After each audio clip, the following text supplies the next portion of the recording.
Hello. Hello. Hello.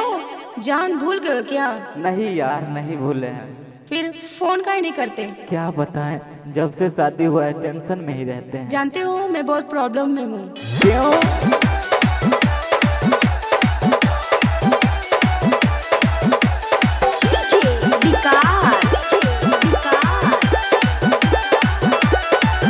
जान बताओ ना, मुस्कुराओ ना, ज्यादा टेंशन में हूँ, मिलने आओ ना।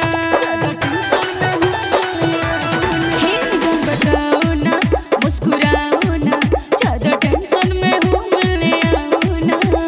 कब से हुआ है शादी मेरा, सौकी मिला जनाना है। मेरा मौगी माना किया। क्या? मेरा मौगी माना किया है, कोनो लड़की से नहीं बतियाना है। मेरा मौगी माना किया है, कोनो छौरी से नहीं बतियाना है। छौरी से नहीं बतियाना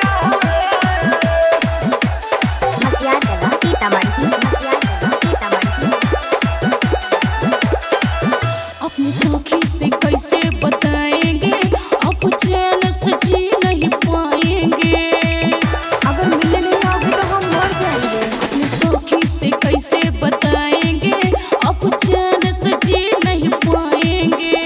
कर दिए हैं साथ ना हमसे पूछा है, कहने पे कहते हैं बेटा तेरा इच्छा है। ये टेंशन रहेला मन में, टाइम से खाते न खाना है। सुन रही हो? मेरा मौगी माना किया। मेरा मौगी माना किया है, कोनो लड़की से नहीं बतियाना है। मेरा मौगी माना किया है, कोनो छौरी से नहीं बतियाना है। छौरी से नहीं बतियाना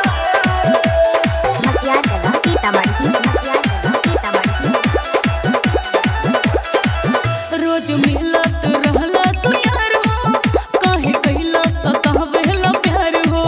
काहे कहिला सतावेला प्यार हो।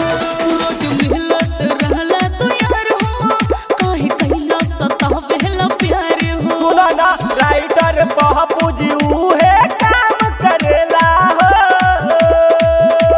संजय फागुन के बतिया में रहेला हो। रंजित राजा के बाजता गाना, लोगवा भइल दीवाना है। मेरा मौगी माना किया। मेरा मौगी माना किया है, कोनो छौरी से नहीं बतियाना है। मेरा मौगी माना किया है, कोनो लड़की से नहीं बतियाना है। मैं नहीं जानती, तुम्हें मिलने ही आना पड़ेगा। अब कहीं तो और बाबू मार तो तब गे।